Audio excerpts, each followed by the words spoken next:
Bonjour, c'est moi. Et c'est pour vous avertir que cette vidéo est produite par la Cinémathèque du BIS. Agent producteur. Blaxploitation, Poliziesco, série B, série Z. Film fantastique, slasher.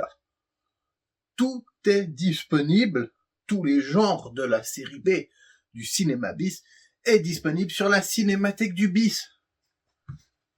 Il y a même du porno. Génial. Alors, en vrai, il y a beaucoup de films avec George Eastman sur ce blog, donc je vous invite à aller le visiter. Et aussi, comme je suis aussi très Fred Williamson, beaucoup de films de Blaxploitation, et il y en aura encore plus.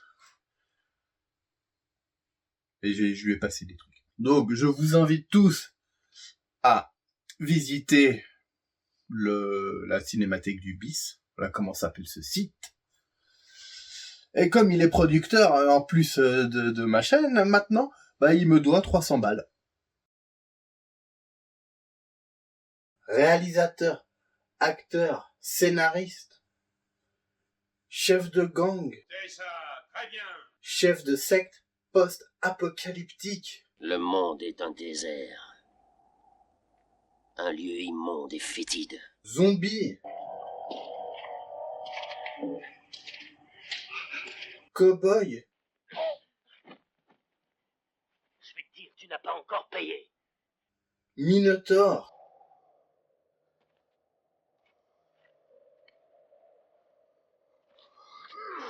Le gourou de la bite. You don't believe I'm a holy man. Black Emmanuel autour du monde. Dispose sur le blog du coin du bis. Aujourd'hui, je vous raconte la vie et surtout son œuvre, donc du plus grand acteur italien, Luigi George Eastman Montefiore. Et oui, quoi de mieux pour ouvrir le Nanar Hall of Fame que en géant, littéralement en géant. George Eastman, Luigi Montefiore, deux noms pour deux rôles différents. Et venez pas me faire chier avec des pseudo-exactitudes dont on se branle. Oui, il a eu plus que deux pseudos dans sa carrière. Il n'a pas eu que George Eastman.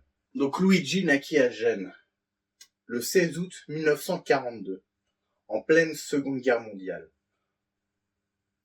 Et surtout, vous l'avez compris, dans l'Italie de Benito Mussolini. Dans l'Italie fasciste des années 40. Et cette information aura pas beaucoup d'importance pour le reste de la vidéo.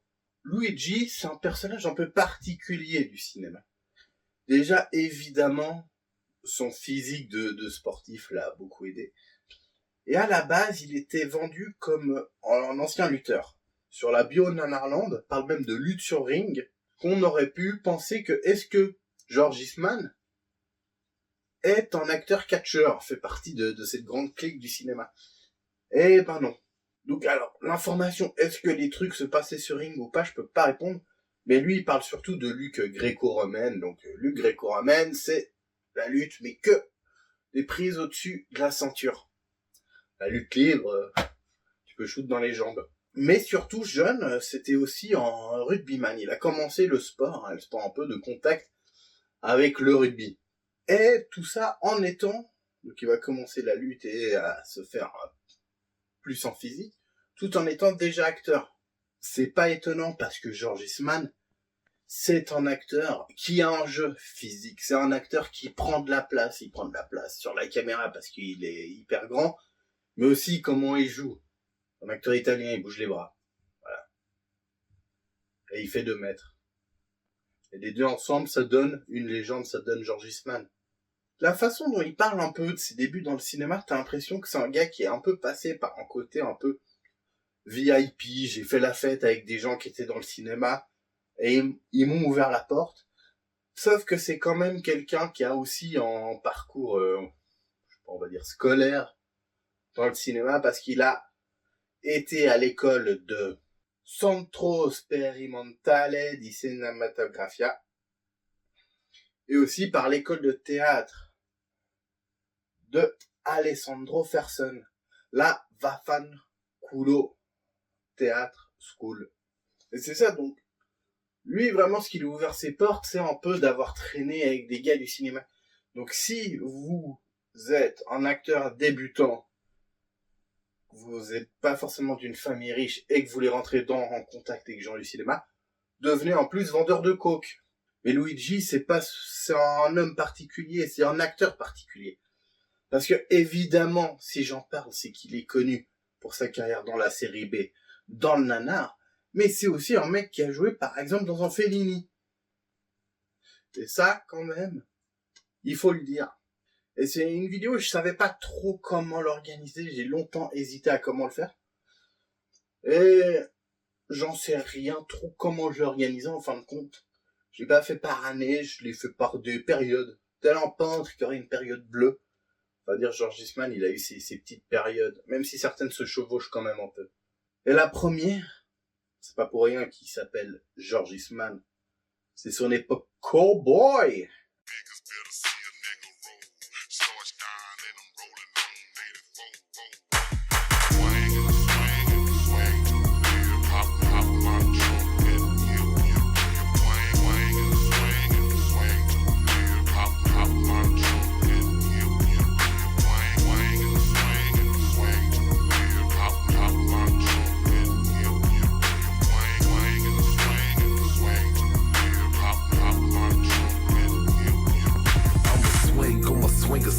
Lean to the left, pop my truck and show what I'm about. So Houston, Texas gotta be filled. I'm a bit, so it's automatic when I be swinging my wide frame. 4-4s to 24s, I'm subject to glide, man. Like a pimp without the lip, but still so fly when I slide, man. Plus I'm lethal, fully loaded. Ain't no taking my ride, man. We gangster, and it ain't too much you can do to stop us. Don't try to knock us, cause these diamonds got boppers trying to jock us. We the best at what we gon' be, and these haters know it. So haters hate us to death, and I know cause these haters show it. I only ride alone so they can picture me rolling. And for them jackers they can fly, just picture what I be holding. Them hollow points will make you picture just how fast they'll be folding. A few of them I had you leaking till you're dead or you're swollen, but still I ride like the law, floating above everything. I'm screwed up thinking till it's over, nigga, fresh off the chain, peep the slang.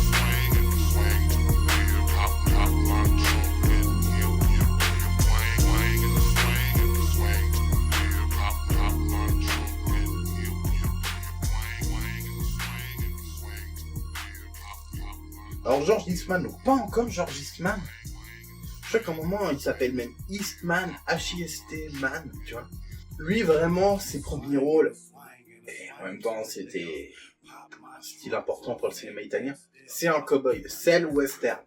C'est un mec qui fait des westerns spaghetti. Donc un de ses premiers rôles c'est dans la série des films Django. Et même il va jouer un rôle principal dans Django le Taciturne. Là, c'est le moment de l'anecdote un peu... On s'en branle, mais j'ai envie de la dire. Il a joué dans un OSS 117, mais pas avec Jean Dujardin. Donc le film, c'est pas de rose pour OSS 117, en plus, c'est réalisé par Jean-Pierre Dezania. J'ai regardé, et oui, le père de Vincent Dezania.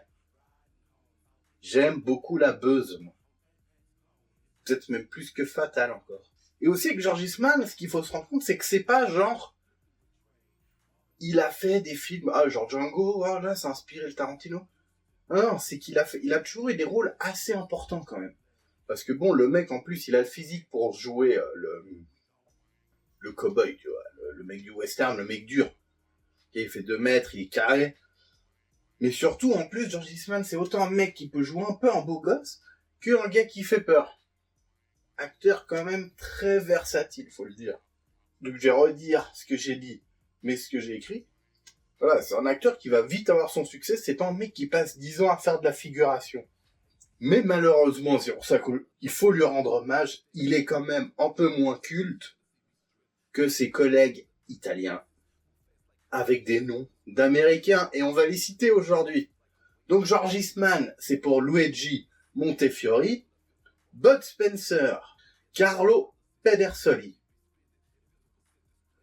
Terence Hill, Mario Girotti, et évidemment le plus connu, qui lui surtout est complètement parti faire sa carrière aux États-Unis, Clint Eastwood, Giorgio Pisolini. Et ce qui est très drôle, c'est comme quoi tout change, l'art est en changement constant, et c'est pour ça qu'il n'y a pas une époque meilleure que l'autre. c'est que derrière un mec comme Roberto Benigni, en réalité, il s'appelle George MacDonald.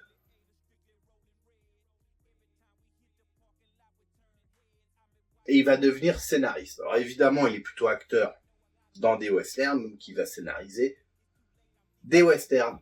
Et il va écrire Siakmul, le bâtard de Dodge City. Et aussi Ben et Charlie. Non, méfie-toi, Ben, Charlie veut ta peau. Qui est sympa.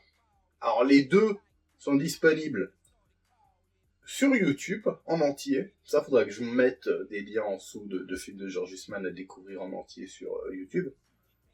Il y en a quand même pas mal, je pense. Méfie-toi, Ben, Charlie veut ta peau, il est sympa. Mais surtout, ce qui est le plus important dans ce film, c'est qu'il va faire la rencontre qui va changer sa vie. Sur le tournage de Ben, Charlie veut ta peau, il va rencontrer, comment on appelle ça, un gars qui s'occupe de l'image, un caméraman, une sorte de mécano, j'allais dire. Oui, de mécano. Voilà, le directeur de la photo. Il va rencontrer pas n'importe quel directeur de la photo, il va rencontrer Aristide Massachesi, qu'il a tout de suite respecté parce que le mec a carrément risqué sa vie pour un plan de caméra. Il s'est mis genre sous une carriole, un truc comme ça pour un plan. Ouais. George Eastman, il a fait ce gars-là, il a de l'ambition. Là. En plus, il a du style dans Ben et Charlie. George Eastman, il a du style dans ce film. Après, je sais plus s'il joue Ben ou Charlie. Je reprends un petit peu la conclusion de la partie Cowboy. Alors, évidemment, j'ai fait exprès de censurer, enfin de ne pas parler dans le film très important. On en parlera plus tard. Mais voilà. En gros, la partie Cowboy, elle est intéressante parce qu'elle montre deux choses. George Eastman est un acteur qui peut autant faire l'acteur, mais qui est aussi un scénariste. Et un assez bon scénariste, parce que les films qu'il a scénarisés, c'est pas forcément ses pires films de western spaghetti. Mais ce qui est intéressant avec cette introduction, et vous verrez par la suite, c'est qu'on peut presque se demander, est-ce que George Eastman n'est pas une incarnation de la série B, du cinéma d'exploitation italien, par rapport à sa filmographie et sa carrière en tant qu'acteur et scénariste. Parce que pendant des années, le cinéma italien a mis en avant beaucoup ses westerns. Sergio Leone, c'est sûrement le réalisateur italien. Peut-être pas le plus connu, mais si je pense que c'est le plus connu, mais peut-être pas le plus cité. Peut-être que les vrais cinéphiles vont dire Pasolini avant lui. Bon, la merde, Pasolini, il a jamais fait jouer George Eastman. Donc voilà, George Eastman est-il une incarnation du cinéma d'exploitation italien? Le western va chuter, il va, d'une certaine manière, et on en reviendra plus tard, lui donner son dernier battement de cœur, mais tout comme le western, George Eastman va partir vers autre chose, en cinéma d'exploitation différent. Mais revenons plus tard sur Aristide. Parce qu'en 1973, il va peut-être jouer dans son premier film culte, mais qui deviendra culte que 1000 ans après. Je parle pas du Fellini. Le Fellini, c'est le Minotaure, il est 5 minutes, il a 5 lignes de dialogue, même si on voit sa tête. Bon, j'en parle pas. Je vais plutôt parler d'un film culte, mais qui sera par contre malheureusement pour George Eastman culte peut-être que 5, 10 ans, 15 ans, 20 ans, je sais pas la date, 15 ans plus tard. Parce que le meilleur film de George Eastman, c'est quand même Les Chiens Enragés de Mario Bava.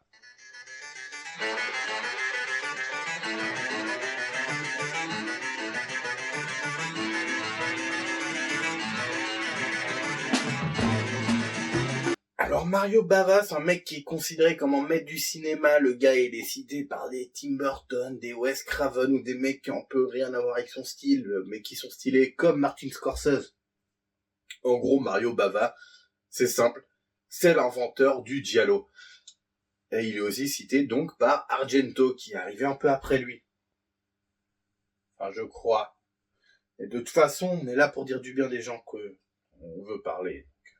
C'est l'inventeur du giallo, c'est tout. Et si t'es pas content, je t'envoie George Eastman. Par contre, parce que je parle pas du film, et il est sur Nanarland, c'est le Blast Fighter, dont le bonus est super. Il y a un interview de George Eastman, qui est sur YouTube.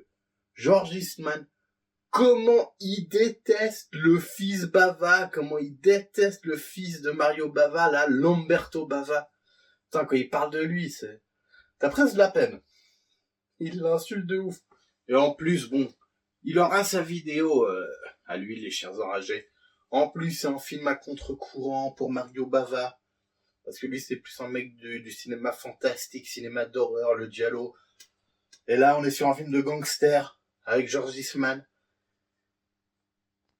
Petite préférence pour la VO quand même. Je trouve que la VF, elle est pas super.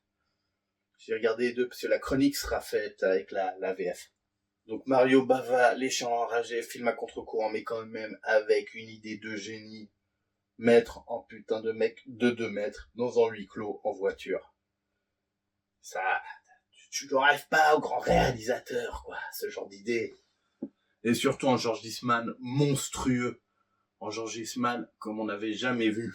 Le film avec Bava, en fait, il va pas sortir, c'est ça tout le truc. Mais c'est un film qui va arriver un peu juste après, qui va être le plus important dans sa carrière. Parce que ça va être sa première grande collaboration avec Aristide Massachesi, mais que vous connaissez peut-être sous le surnom, sous le pseudonyme américain, comme George Eastman, de Joe D'Amato.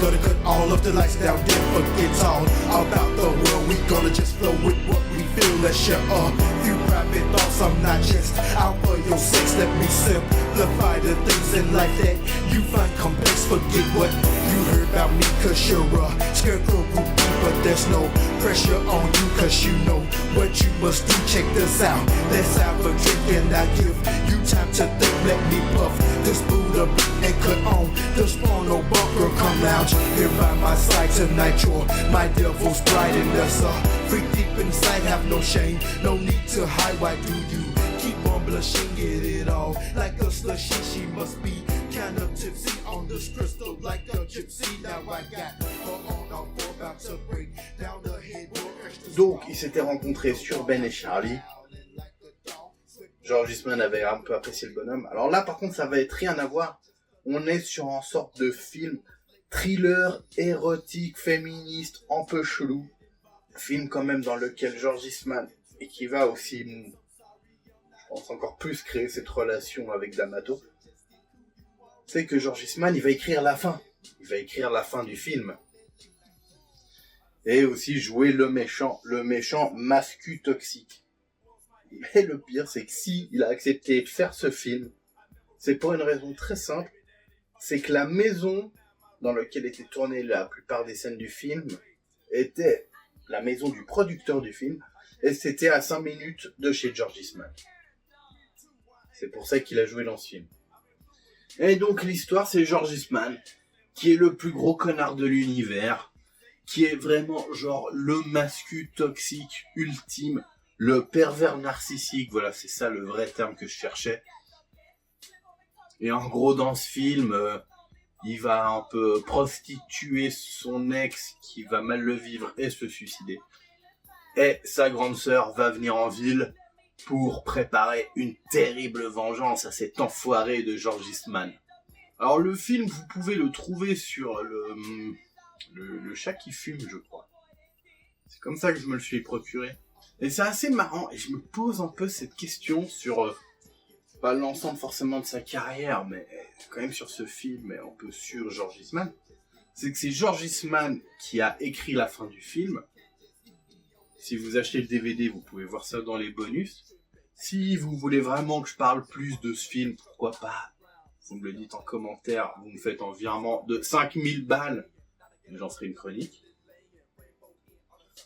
Mais en gros, lui, il va apporter un changement sur comment son personnage va terminer. Et la vraie question que je me pose, c'est que je la trouve un peu plus féministe que la version de D'Amato. Et c'est une vraie question, parce que D'Amato, c'est quand même un gars qui va faire beaucoup tourner de femmes, parce que... Et voilà, donc George Eastman féministe, j'en sais rien. Je m'en carre un peu le cul, je vais pas vous mentir, je m'en fous un peu s'il est féministe ou pas. Mais c'est marrant. Françoise et Emmanuel, oui, comme le personnage de film de cul. C'est un peu un film féministe quand même, hein. Anti-pervers narcissique toxique. Et ça sort dans les années 70, je pense. Comme quoi, les relations hommes-femmes ont toujours été les mêmes, hein. Sauf que maintenant, les gonzesses...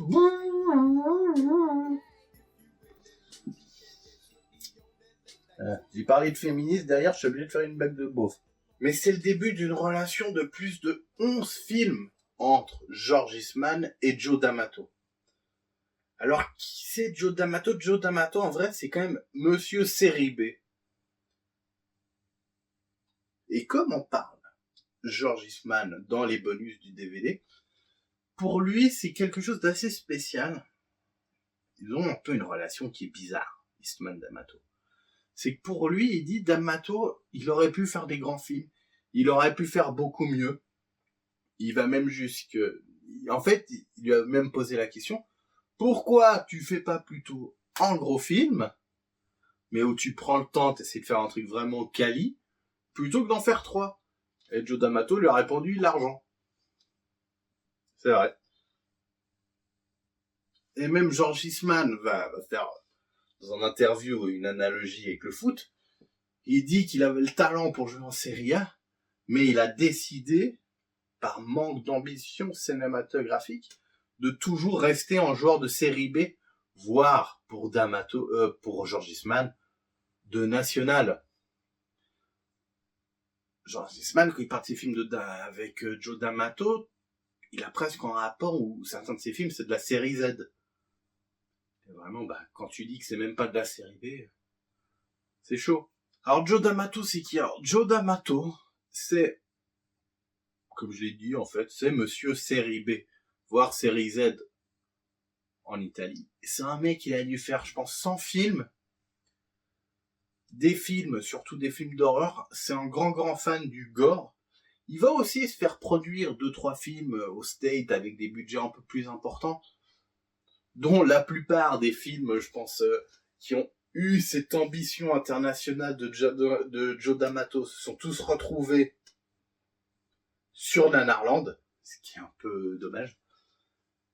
Et le truc, c'est que Joe D'Amato, c'est pas que du cinéma d'horreur et de la série B.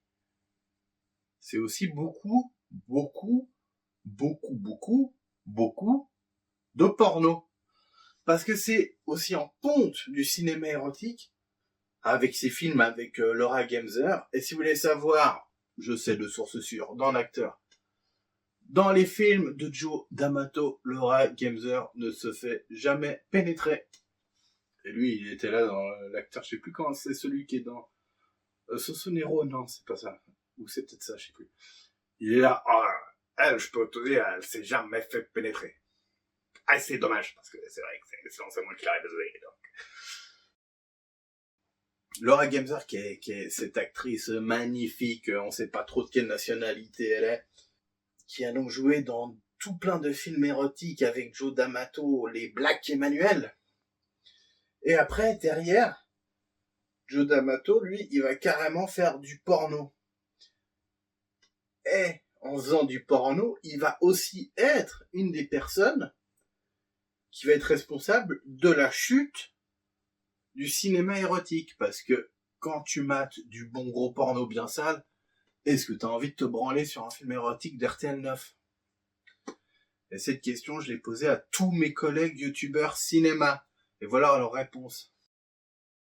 Et en fait, Joe D'Amato va mettre en avant une des personnalités qui va tuer le cinéma érotique en Italie, qui est Rocco Siffredi. Parce que quand t'as la bite à Rocco, il n'y a pas besoin de scénario. Sauf que moi, je vais dire un truc, ça me fout un peu le seum, tu vois. Et surtout, ça me fout le seum parce que moi, je déteste les mecs avec des grosses bites. Ils sont là, arrogants, ils se la pètent, ils marchent un peu comme ça. Surtout les jambes écartées. Bon, là, je peux pas plus, je suis déjà en mansplaining. Ils sont là, comme ça, ils sont arrogants, ils ont confiance en eux. Des fois, ils sont là, dans les transports en commun, ils la font tourner et tout. Ah, les mecs avec des grosses bites, je les déteste. Comment je les déteste. Ah, des connards. Je peux pas me les voir. Après, on peut pas m'accuser d'être raciste face aux gens qui ont des énormes queues, parce que, évidemment, bah non, c'est pas le cas, en plus. Putain. Et donc, on va revenir sur la relation d'Amato Eastman, parce qu'elle est un peu bizarre. Par exemple, dans un documentaire où ils interviewent George Eastman, D'Amato était déjà mort, il parle d'une relation amour-haine. Et c'est vrai qu'il y a un peu de ça, parce que t'as George Eastman qui est un peu... Ouais, mais bon, ce que j'ai fait avec D'Amato, c'est un peu de la merde, tu vois. Mais de l'autre côté, tu sens que déjà, bon, il se kiffait, c'était des potes. Mais surtout aussi, tu sens que George Eastman, il a quand même vachement choisi de travailler avec D'Amato. Parce que quand il est là à dire, ouais, D'Amato, il se donnait pas à fond, il aurait pu aller plus loin. En même temps, t'as des histoires de George Eastman qui doit scénariser pour d'autres gens. Ils sont, ouais, mais les autres, ils cassent les couilles. Faut faire des modifications, faut corriger les trucs. Joe, je lui ai amené le scénario, il prenait le scénario, il faisait le film. C'est tout. Cassez pas les couilles. Après, George Eastman, c'est un assez bon scénariste. Après, bon, frérot, peut-être que des fois, si Joe D'Amato avait un peu plus corrigé tes scénarios, ça aurait donné des trucs encore mieux. Hein. Horrible, faut pas Fargus, c'est pas non plus du Shakespeare, quoi. Mais bon, pour terminer sur la relation d'Amato-George Eastman déjà, rest in peace, Aristide Massachesi, alias Joe D'Amato, qui est décédé d'une crise cardiaque après avoir perdu ses rushs de films porno. C'est George Eastman qui dit ça, il dit ah ça a été le coup de stress de trop, ça lui a été fatal. Mais faut quand même parler d'un exceptionnel compliment que je trouve assez drôle qu'avait fait Joe D'Amato envers George Eastman. Il a tout simplement dit, George Eastman, il est quand même beaucoup trop intelligent pour être acteur. Bon, sur Joe D'Amato, la relation Joe D'Amato-George Eastman, j'ai pas grand-chose à rajouter à part peut-être un petit truc. C'est vrai que les deux se sont vraiment retrouvés par rapport à leur caractère. George Eastman trouve vraiment Joe D'Amato trop marrant, trop cool, et il avait de la répartie, énormément de répartie, comme il dit. Mais par contre, j'ai quand même envie de rajouter un petit truc, c'est que n'empêche, et c'est ce qui fait qu'en réalité, ils ont beaucoup plus que 11-12 films faits ensemble, parce que ça, c'est ceux qui sont sur Film Affinity, c'est que n'empêche, il a quand même fait jouer George Eastman dans pas mal de films érotiques porno. Et en réalité, pas mal de porno, parce que sur la vidéo, j'utilise des bouts de Black Emmanuel autour du monde, que vous pouvez retrouver sur la cinématique du BIS, celui-là. Je pense sur des sites porno, mais il doit être en VO. Il y a quand même des vraies scènes de pénétration en gros plan. Donc en réalité, par exemple, Black Emmanuel, moi je considère pas ça comme un film érotique, mais plus comme du porno, quoi. T'as des bites en gros plan. Parce qu'il n'y a jamais dans vraiment les films érotiques, quoi. Si, en réalité, il y a quelque chose à corriger, on part pour une nouvelle partie, en nouveau réalisateur très important pour la carrière de George Eastman, parce que peut-être que sans lui, je ne l'aurais pas découvert, parce que Ah, peut-être que les plus gros classiques qui sont sur Nanarland, c'est avec ce combo-là. C'est parti, on va parler du grand réalisateur que j'aime beaucoup, Enzo G. Castellari.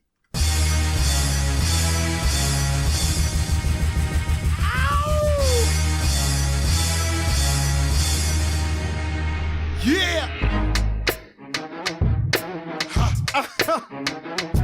Throw your hands in the air right now, man. Feel it right here. Sky Storch. Yeah, Khaled, I see you. Showbiz, born law. Yeah. Yeah. I don't give a fuck about your faults or mishaps. We from the Bronx, New York, things happen. Kids clapping, love to spark the place. Half the cats in the squad got a scar on their face. It's a cold world and this is ice. Half a meal for the charm, brother, this is life. Got the phantom in front of the building, Trinity, yeah. 10 years been legit, they still figure me bad. As a young, was too much to cope with. Why you think the BX nickname it Cook? Should have been called on robbery, stall shit, or maybe grand larceny. I did it all, I put the pieces to the puzzle. Just as long, I knew me and my people was gonna bubble. Came out the gate on some flojo. Fat brother with the, he was the logo kid. Don't dance and my pants. Le retour chez Castellari. Alors oui, j'ai pas encore parlé de Castellari et je parle de retour. Donc Enzo G. Castellari, un très grand réalisateur italien.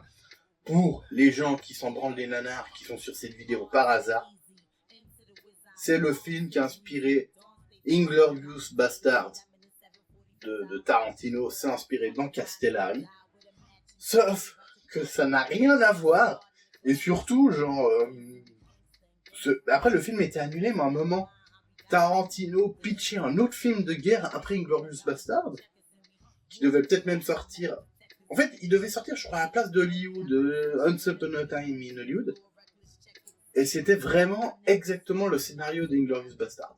L'autre réalisateur qui va avoir une place importante pour George Eastman, c'est Castellari.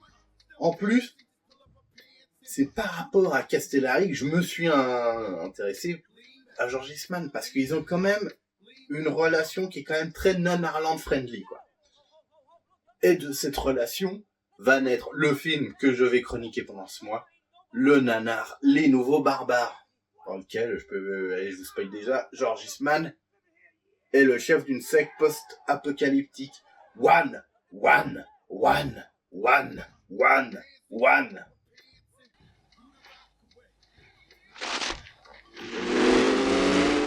Je déteste les livres. Ils sont le malheur du monde. Ouais, déchire-moi ces livres. One. Sauf que leur relation, elle va commencer bien avant de faire des nanars ensemble. C'est que George Eastman, comme je vous avais dit, il a commencé avec le western. Et il a vu le western italien chuter.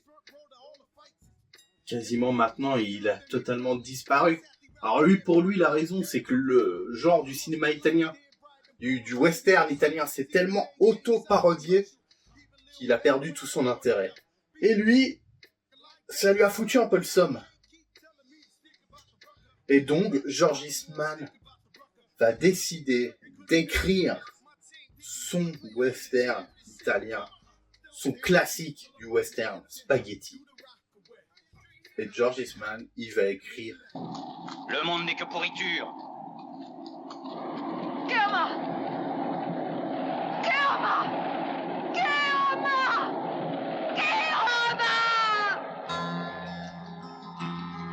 Qu'est-moi. Et qu'est-moi, déjà, c'est... Castellari, il a 3 films qui sont vraiment cotés. Big Racket, Témoin à battre, Qu'est-moi. Et Qu'est-moi, c'est carrément considéré comme, en vrai, ce que voulait faire George Eastman, le dernier grand western spaghetti de l'histoire du cinéma. Et dedans, il s'écrit un petit rôle, sauf qu'il se les fait refuser par des enfoirés de producteurs. Et c'est ça qui est horrible. Parce que, vraiment, ce film va faire un peu plus rentrer quand même Castellari dans la légende. Le mec a réalisé le dernier grand western italien. J'aime pas le terme western spaghetti, en vrai. Il m'énerve. Donc voilà, ça va le faire de lui encore plus de lui une légende du cinéma italien. Et ce qui est en plus horrible et ce qui m'énerve, c'est que en plus George Eastman devait être dedans. Et George Eastman, il a Les Chiens Enragés, il a le Fellini, mais c'est un trop petit rôle. Tu vois, il lui manque quand même des films un peu cultes dans sa filmographie en tant qu'acteur. Et que moi, ça aurait eu de la gueule. Et je suis sûr qu'il aurait eu de la gueule dedans. Bon, Castellari, c'est quand même un bon type. Alors, qu'est-ce qu'il va faire pour remercier George Eastman de lui avoir peut-être écrit son meilleur film? Eh ben, il va lui proposer de tourner dans Les Guerriers du Bronx et dans Les Nouveaux Barbares. Quel enfoiré, ce Castellari. Moi, je dis dans cette vidéo, autant Castellari mérite son Anna Hall of Fame parce que je vous ai dit qu'il a fait des bons films. Mais dans cette vidéo, quand même, Castellari, c'est un enfoiré. Hein. Alors bon, je pense que Guerrier du Bronx, il a pris un bon gros billet parce que c'était quand même un film qui avait un gros budget. Enfin, un gros budget, non. Mais c'est quand même un film qui a bien marché, donc il a peut-être pris un peu de caillasse. Mais quand même, Castellari, ça se fait pas trop. Mais il lui en vaudra pas trop parce que George Eastman va, après l'avoir fait l'acteur pour Castellari, va scénariser pour Castellari des séries télé, en truc un peu en mode Sinbad, dans lequel il y a cet enfoiré de Willy de horrible. Je crois bien qu'il fait un petit rôle, il fait un peu de figure là-dedans. On en parlera sur la chaîne, de ce salaud de Willy. Mais surtout une série qui s'appelle Le Désert du Feu et qui doit être une prod franco-italienne. Parce que dedans, t'as quand même Anthony Delon et Ariel Dombal, dit la Queen. Et aussi, dedans, il y a Franco Nero, qui est sûrement l'acteur fétiche de Castellari. Et en plus, il va vraiment le kiffer, parce que je crois qu'il l'a jamais fait aller sur Nanarland. Il n'y a pas de Nero Castellari sur Nanarland, je crois. Non, je ne crois pas. Non. Bon, en vrai, je sais pas le vrai du faux. En vrai, je pense qu'ils aiment bien, parce qu'ils ont continué à travailler ensemble, même après cette mésaventure. Mais ça me fait quand même marrer que le mec qui a écrit ton film culte se retrouve à cabotiner en chef de secte post-apo ou en chef de gang dans le Bronx. C'est bizarre de le remercier comme ça. Par exemple, par contre, parce qu'on en a parlé sur la chaîne, Deodato, le mec qui a fait Cannibal Holocaust, ou avec son pote, là, Joe D'Amato, ils ont complètement pompé son délire de truc cannibale, après Cannibal Holocaust et tout. Ils ont dû faire Cannibal méchant, ou un truc comme ça. Lui, il a bien fait de l'avoir fait jouer dans son film pourri, Les Barbarians. Même si en plus, en vrai, dedans, Jacko, il est cool. Mais est-ce que Jacko est plus cool que Juan? On la joue contre toutes mes armes, ça te va? D'accord. Mais si Jacko y gagne, il gagne aussi la femme. Juan. En plus, ils ont dit que tu jouais mal, c'est bâtard. Bon, avant-dernier chapitre, Métamorphosis. Je vais en parler très rapidement. C'est la réalisation de George Eastman. Il n'a réalisé qu'un seul film, c'est celui-là. C'est un peu comme ce qui est arrivé aussi avec Bloody Bird de Michele Soavi, mais ça j'en parle dans Horrible. Et dans Métamorphosis, par contre, il y a Laura Gemser. Et donc vraiment, George Eastman touche à tout, ultime du cinéma. Le seul truc vraiment où il a peut-être pas de film culte, c'est la réalisation. Parce qu'il en a fait qu'une, je pense que ça lui cassait les couilles en vrai.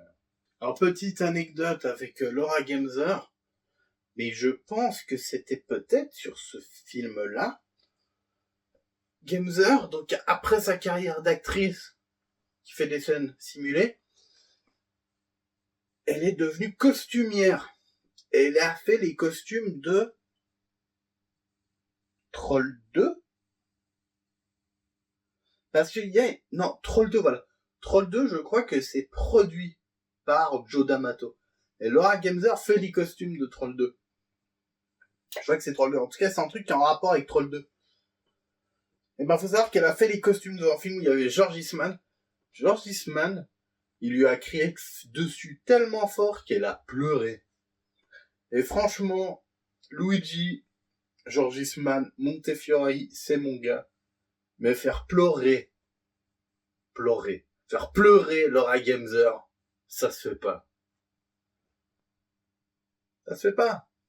Et donc la relation en plus, Joe D'Amato, George Eastman, va se terminer en 1983 avec 2 films Nanarland Approve, Le Gladiateur du futur et 2020 Texas Gladiator. Le Texas Gladiators.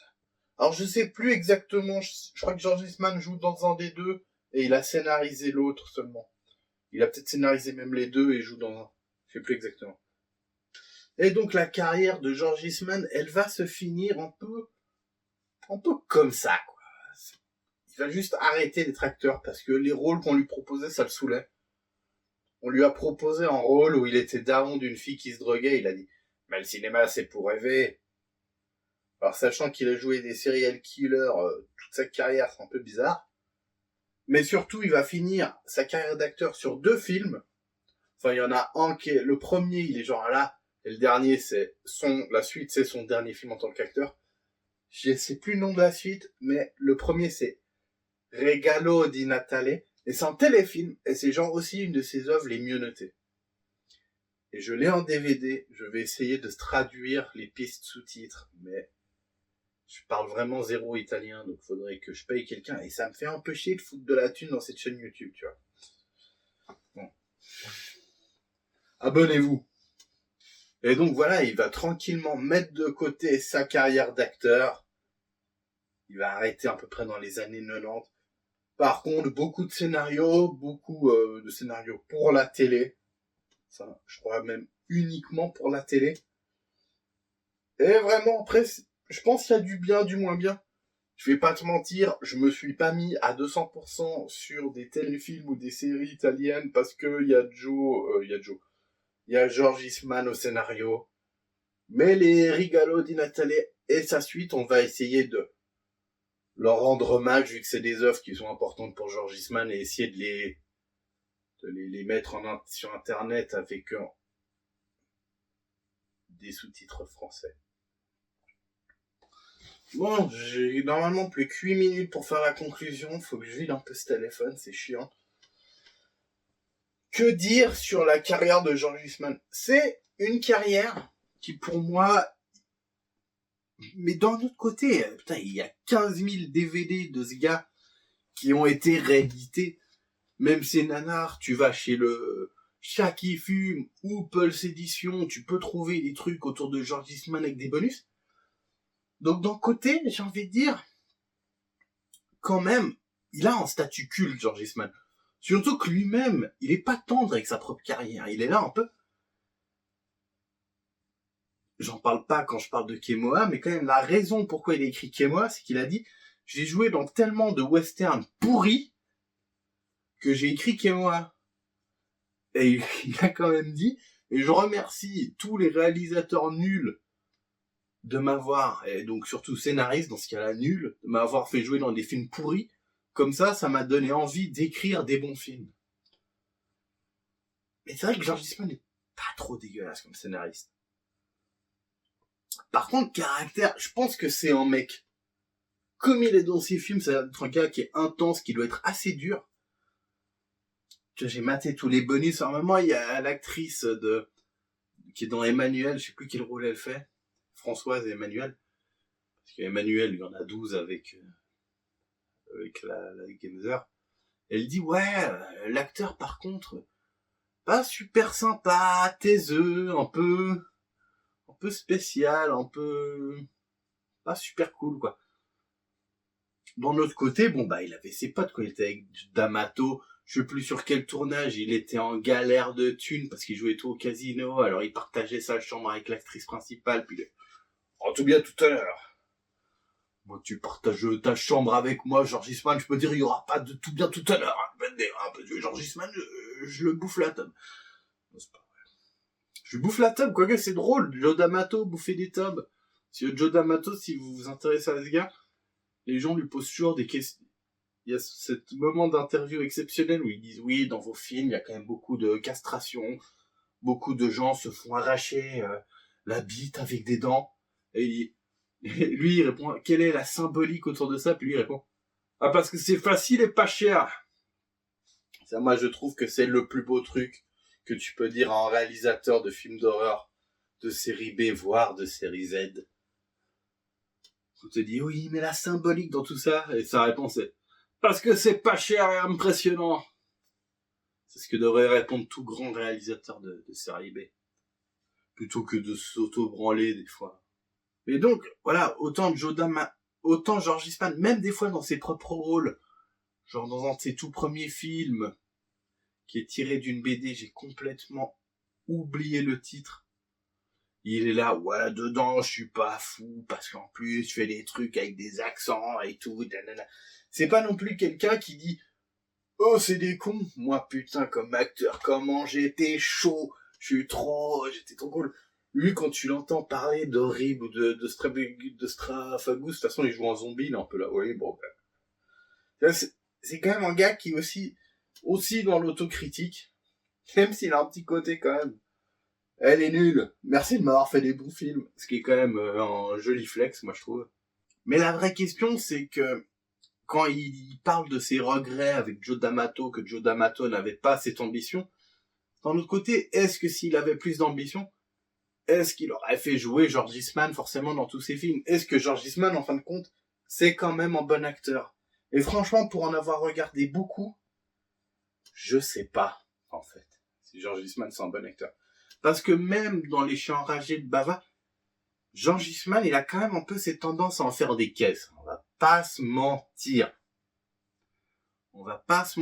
Quand il joue, il en fait peut-être un peu trop. Mais d'un autre côté, c'est aussi son jeu qui est comme ça. Tu vois, il est grand, il domine l'écran. Dans Les Chiens enragés, il joue très bien. Hein. Mais il a quand même peut-être ce petit côté surjeu, quoi. Quand tu le vois dans les Castellari. Après, One, c'est pas facile à jouer. C'est pas facile de jouer avec cette coupe. Mais est-ce qu'il en fait... Je pense qu'il... Non, je pense pas. Il en fait trop. Dans beaucoup de ses films, il en fait trop. Est-ce que dans Rebel, que je vais vous montrer, est-ce qu'il en fait trop? Je pense que oui. Mais par contre, c'est un acteur qui a un charisme, une prestance d'enfoiré. Il est plus charismatique, il a plus de prestance que, je vais te dire, franchement, je réfléchis, tous les acteurs de Hollywood d'aujourd'hui. Moi, je trouve que, franchement, George Eastman, je le trouve giga classe. Je trouve qu'il a beaucoup de style, je le trouve très charismatique. Par contre, ok, il a le charisme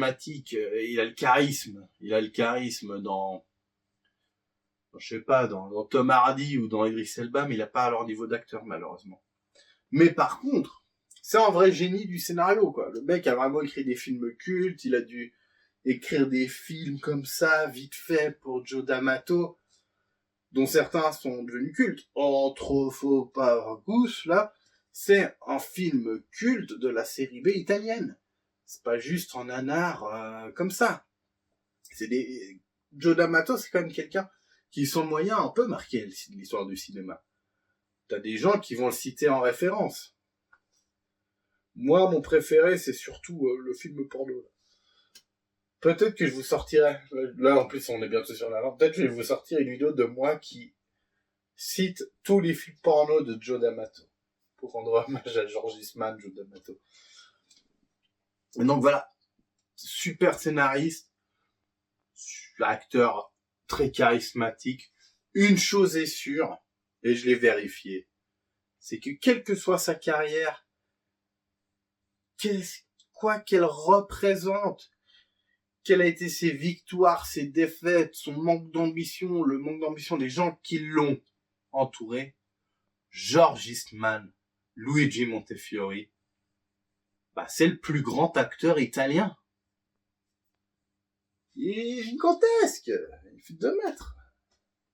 Bon, je te remercie de m'avoir écouté. J'espère que cette vidéo t'a plu. En même temps, c'est bien 8 minutes, ça m'empêche de parler dans le vide, parce que je sais pas conclure. En tout cas, j'ai kiffé faire cette vidéo. Ça change un peu, surtout qu'on va parler de bons films. Mais George Eastman, la légende, et il mérite, mais totalement, le Nanar Hall of Fame. En bien ou en mal, il a fait les deux. C'est un homme complet. Et c'est ça qu'on va chercher dans le Nanar Hall of Fame.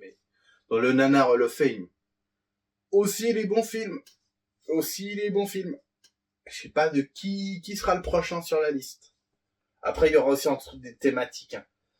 Là, peut-être bientôt thématique catch. J'ai envie de faire du Hulk Hogan. Il y a plein de trucs qui sortent sur le catch. On va en parler. Mais bon, en tout cas, je te remercie de m'avoir écouté. Et longue vie à Luigi Montefiore, George Eastman, le plus grand acteur italien. Bon, je rajoute une petite conclusion bonus, mais ça va pas être très intéressant. Mais ce qui est quand même intéressant avec George Eastman, et j'aimerais conclure là-dessus, c'est comme j'en parle un petit peu au moment où je parle de Cowboy en correction, c'est que je m'étais pas rendu compte tout de suite. C'est quand même, il suit plusieurs mouvements du cinéma italien d'exploitation. Il commence par le western spaghetti, devient une star, écrit ses films, réalise ses films. Derrière, il va faire ce cinéma un peu d'horreur fantastique qui est quand même assez connu en Italie. Lui, ça a été surtout Joe D'Amato. Mais bon, on pense au Bava, aux Argento. Au deuxième, fils Bava aussi, Lamberto, qui est quand même assez connu. Le cinéma d'horreur, que ce soit giallo ou du pur gore de la copie de films américains, c'est quand même quelque chose, tout le monde connaît ça dans le cinéma italien. Je veux dire, un des films quand même, je pense, que tout le monde a entendu parler, c'est le Cannibal Holocaust, qui est un film italien, qui est un film d'horreur italien, hyper gore, hyper cru, comme on a pu en voir beaucoup, quoi. Comme derrière, il y a eu... et qu'ils ont bien pompé, bon, je me répéterai. Et surtout, derrière, il fait quoi? Il va faire ses films américano-italiens avec Castellari, ça aussi, il y en a eu beaucoup qui sont devenus cultes. Le réalisateur qui a fait ça, qui est le plus connu, c'est évidemment Sergio Leone, hein, qui a fait des films entre les États-Unis et l'Italie. Et pour finir, par faire aussi du porno, hein. L'acteur porno le plus connu, le plus classique, c'est Rocco. Mais surtout, tout comme le cinéma italien qui, à cause de Berlusconi, va un peu chuter au profit, Berlusconi, donc de la télé, lui-même va partir faire des scénarios, et tout simplement, on peut plus ou moins arrêter le métier d'acteur et juste devenir scénariste de diverses séries et téléfilms. Donc voilà, c'est un personnage qui suit tout ça, qui est intéressant à regarder, et qui a une carrière vraiment intéressante à prendre sur son ensemble. Et comme quoi, la série B, le cinéma bis. Parce que je sais que le coin du bis, il fait plus de clics que moi, alors je dis bis. Et quand même toujours hyper intéressant à regarder, à des personnages, des personnalités hyper intéressantes. George Eastman, entre autocritique assez hardcore, et un petit ego, une petite fierté quand même d'avoir réussi à certains moments ce qu'il avait envie de faire. Je sais pas. Ouais, bon, bref. Je sais toujours pas conclure. Je croyais que j'allais trouver une phrase stylée en impro, mais c'est pas le cas. En tout cas, je te remercie d'avoir regardé cette vidéo et gloire à George Eastman. One. Pro, mais c'est pas le cas. En tout cas, je te remercie d'avoir regardé cette vidéo et gloire à George Eastman. One.